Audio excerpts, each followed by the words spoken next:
वर्तमान कालिया योजना को नहीं आसिला सबुठु बड़ खबर। एथर राज्यवासी बहुत बड़ खुशी खबर। कालिया योजना को नहीं बड़ घोषणा करा जिबा परे एबे राज्य रे लक्ष लक्ष चाषी उपकृत हेबे। तेबे पुणी मिलिबा को जाउछि कालिया योजनार टंका। आसंतु देखिबा कोन रहिछि संपूर्ण खबर। वीडियो को लास्ट पर्यंत देखंतु। वीडियो को देखिया पूर्वरु गोटे लाइक करंतु। चैनल को जदि नुआ आछंती चैनल को सब्सक्राइब करी पाखरे आस्था बेल आइकन क्लिक करी ऑल सिलेक्ट करनियंतु। तेबे कालिया योजना को नहीं निकटरे राज्य कैबिनेट रे गुरुत्वपूर्ण घोषणा करा जायथिला, जाके चलित वर्ष कोनोसी समय रे चाषी को अकाउंट को कालिया किस्ती टंका आसी पारे बोली कैबिनेट रे निष्पत्ति निया जायथिला।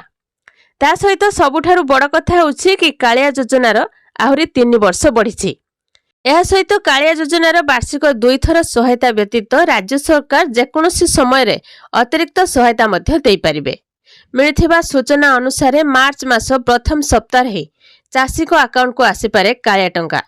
जेतेबेले भी पूर्वरु एप्रिल मासरे टंका आसुथिला, एथर आसीबो मार्च मास प्रथम सप्ताह रे चाषी को अकाउंट को टंका। एहा सहित कालिया योजनार हिताधिकारी थिबा भूमिहीन चाषी परिवार को आ 2000 टंका सहायता मिलिबो। एने घोषणा करछन्ती मुख्यमंत्री नवीन पटनायक। भूमिहीन चाषी को अतिरिक्त 2000 सहायता प्रदान करा जिवो। चाष और चाषी समृद्धि नुआ ओडिशा विकास को त्वरान्वित करुछि। तेबे कालिया योजना किस्ती सह भूमिहीन चाषी मध्य पाइबे टंका। केवल सेतिक नुहे, कालिया सहायता राशि को आहुरी 3 वर्ष बढ़ाइछन्ती राज्य सरकार। एहा हेले 2026-27 पर्यंत राज्यर चाषी माने टंका पाइबे। 2018 डिसेम्बर मासरे राज्यर चाषी मानक कल्याण निमंते मुख्यमंत्री नवीन पटनायक कालिया योजना प्रचलन करथिले।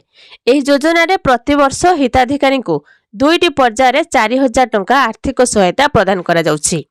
आउ आपण माने कालिया योजनार टंका पाउछन्ती कि नाही निहाती कमेंट करी कहंतु। आउ केउ जिल्लार भिडियोटी को देखुछन्ती निहाती कमेंट करी के कहंतु। पूर्वरु नुआखाई रे बड़ उपहार देथिले राज्य सरकार। चाषी को अकाउंट को कालिया टंका पठाइथिले। नुआखाई उपलक्षे राज्यर चाषी को आर्थिक सहायता पठाइथिले राज्य सरकार। राज्य सरकार को पक्षरु आरंभ करा जायथिबा एई कालिया योजनार परवर्ती किस्ती चाषी को अकाउंट को जायथिला। कृषि भित्तिक पर्व नुआखाई अवसर रे कालिया सहायता देथिले राज्य सरकार। राज्यर 84 लाख रु ऊर्ध्व चाषी को मिलिथिला एही सहायता राशि। ओडिशार क्षुद्र नाममात्र और भूमिहीन चाषी एथिरे उपकृत होइथिले। तेबे सबुठु बड़ कथा हैला कि मार्च प्रथम सप्ताह रे 84 लाख चाषी को खाता को आसीबो कालिया योजनार टंका।